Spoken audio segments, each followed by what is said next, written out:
Europe Matin. Lionel Gougelot. Pour l'édito international, vous le savez, toute la semaine, on retrouve nos correspondants à l'étranger. Ce matin, direction Alger avec Nour Chahine. Bonjour Nour. Bonjour. Alors Nour, en Algérie, la question des visas demeure au cœur des relations franco-algériennes. Voilà plusieurs années que le nombre de visas accordés a été diminué de manière drastique par la France. Et malgré une reprise du dialogue entre Alger et Paris, il ne semble pas y avoir d'avancée notable sur le terrain finalement. Comment est vécue cette situation en Algérie, Nour ?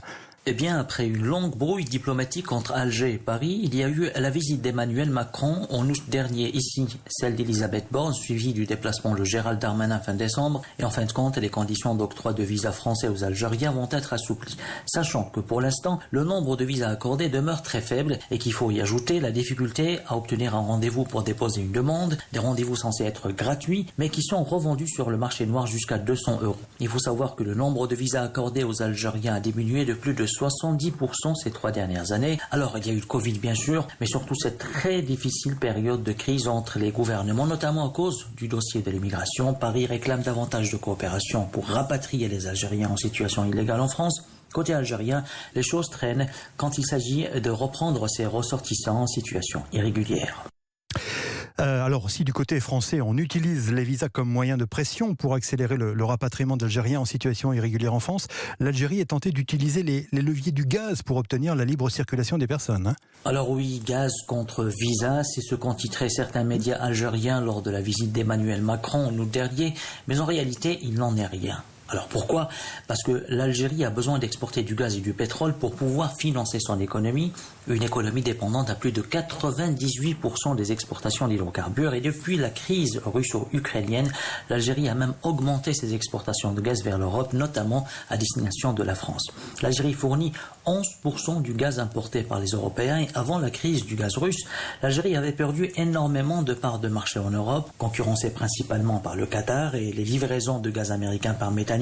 Profitant donc de ce regain de la demande en gaz, l'Algérie essaie surtout de retrouver ses parts de marché perdues ces 15 dernières années au profit du Qatar et des États-Unis. On comprend effectivement que l'Algérie veut profiter de la crise du gaz russe pour retrouver des parts de marché, mais est-ce que l'Algérie a les moyens de pallier le manque de ce gaz russe justement ?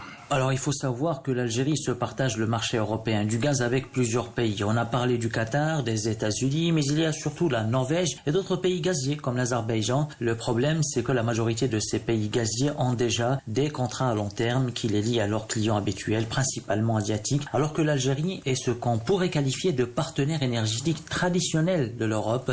L'Algérie est reliée au continent européen par 3 gazoducs. La compagnie algérienne d'hydrocarbures, la Sonatrach, vient d'annoncer la construction d'un 4e pipeline vers l'Italie. En fait, l'Algérie profite de l'embellie des prix des hydrocarbures pour relancer son industrie pétrolière et gazière et par là même, c'est aussi l'occasion de rééquilibrer ses finances publiques qui ont largement souffert de la baisse des prix des hydrocarbures entre 2014 et 2019. In fine, l'Algérie se donne les moyens de relancer son industrie pétrolière et gazière, mais dans le meilleur des cas, elle ne pourra pas fournir plus de 15% des besoins européens en gaz pour des raisons géologiques et techniques. Merci Nour Chahine, correspondant d'Europe 1 à Alger.